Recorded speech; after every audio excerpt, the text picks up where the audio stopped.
na to para sa magiging bagong kulungan nga ng mga sisiw ko.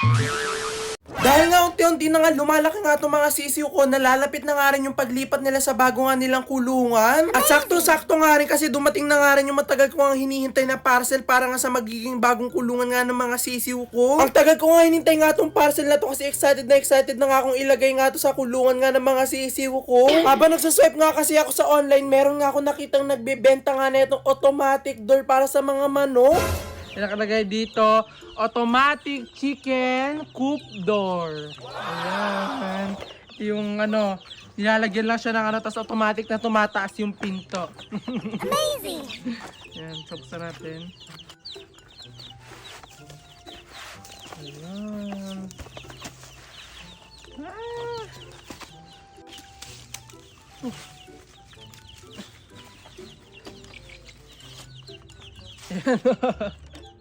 Ito yung automatic door. Para sa mga chicken. Pwede rin ito sa chicken, pwede rin sa bibe. Nung nakita ko nga kasi to online, talagang sobrang ako natuwa at talagang napasabi nga ako na bagay nga to sa magiging bagong kulungan nga nitong mga sisiw ko. Medyo lumalaki na nga rin kasi mga sisiw ko at talaga medyo nagkakaisip na nga rin sila na magsilabas-labas nga dito nga sa kulungan nila. Kaya bumili na talaga ako ng automatic door. Yun. Lalagyan siya ng battery. So, lalagyan muna natin siya ng battery. Ang maganda nga kasi dito nga sa automatic door na to, kapag nga gusto nga lumabas nga ng mga sisiw ko, talagang kusa nga to magbubukas. Tapos pag gusto nga nila pumasok, kusa rin to magbubukas. Agad-agad ko na nga binigay nga kay Mang Ringat ng automatic door na to para masukatan niya na nga dito nga sa magiging bagong kulungan nga nitong mga sisiw ko. Sinusukatan na nga lang ni Mang Ray kung paano niya nga ilalagay nga tong automatic door nga na binili natin online. At talaga naman sobrang excited na nga ako na makakabit nga tong automatic door na to kasi gusto ko na nga makita yung mga sisiw ko na lalabas nga dito sa kulungan nila tapos papasok. At habang hindi pa nga dumarating nga yung pinabili ko nga ang battery, talagang tinitignan na ni Mang Ray kung paano nyo nga may kakabit nga tong automatic door. Hindi ko pa nga kasi nakikita kung paano nga aandar nga tong pinaka-automatic door, kaya nung dumating nga yung battery, talagang agad-agad ko na nga kinabit para makita na nga natin. Medyo kinakabahan pa nga ako kasi baka defective nga itong pinadala sa ating automatic door tapos hindi nga gumana. Isa-isa ko na nga ditong kinabit nga itong mga battery nga na pinabili ko para nga makita na nga natin kung paano nga gumagana nga itong automatic door.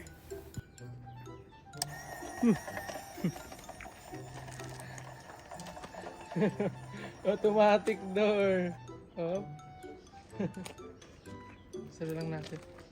At talaga naman sobrang laki nga ng tuwa ko kasi pagkakabit ko pangalan ng battery tapos pagka-on ko pangalan, talagang bigla na nga agad tumaas nga itong pinakapinto ng automatic door. Kaya talaga mas lalo nga ako na-excite nga na magamit na nga ito ng mga sisiw ko kasi talagang sobrang nga matutuwa yung mga yun kasi meron na nga silang automatic door. At habang sinasara ko nga itong lagayan nga ng baterya, talagang tinitignan ko na nga rin kung paano nga bababa itong pinto na to. Kung ano-ano na nga pinindot ko nga dito nga sa pinaka-automatic door na to kaso hindi talaga siya bumababa. Kung mapapansin nyo nga, hindi ko nga kasama nga si Mang Ray sa mga oras na to kasi umalis nga si Mang Ray para nga kumuha ng mga gamit niya para nga ikabit na nga itong automatic door na nabili ko nga online. Kaso ang problema nga ay hindi nga bumababa yung pinto kaya talaga kinakabahan ako at baka hindi nga maikabit to ngayong araw. Kung ano-ano na nga button nga yung pinindot ko nga dito nga sa nabili ko nga na automatic door para nga bumaba kaso wala talaga at ayaw niya talaga bumaba. Kung hindi ko pa nga kusa ibababa yung automatic door, talagang hindi siya bababa. Kaya talaga medyo nga ako naiya dito kasi si Mang Ray kumuha pa nga ng mga kagabitan niya sa malayo tapos pagbalik niya hindi pala maikakabit to. Aalamin ko nga muna siguro kung paano nga papaganahin nga tong automatic door pati paano nga to papababain kapag naipataas na. Kapag nga kasi nakataas nga lang to automatic door, talaga makakawala lahat nga ng mga sisiw ko sa kulungan nila. At siguro babasahin ko nga muna yung pinaka-manual niya kung paano nga talaga to papaganahin at paano nga talaga to gumagana. Excited pa naman ako kasi makakabit na nga to ngayong araw kaso hindi pa pala. Pero okay lang naman yun kasi hindi pa naman agad-agad lilipat nga itong mga sisiw ko nga dito nga sa bago nga nilang kulungan na talaga maayos ko pa nga tong automatic door nga na nabili namin. At habang binabasa ko nga yung pinaka-manual nito, talaga nagulat nga ako dito nga sa nabasa ko. Kasi ito parang nabili ko nga na automatic door, talaga nagbubukas daw pala siya tuwing umaga tas kusa sa nagsasara tuwing gabi. Kaya talagang hindi pa nga natin to pwede nga ikabit nga dito nga sa mga sisiw ko kasi baka magsiwalaan nga sila kapag inilagay natin to. Kaya kapag nagsilakihan na nga sila, talaga meron na nga silang isip na bumalik nga sa akin kapag nga nakawala sila, talagang ikakabit ko na nga tong automatic door na to.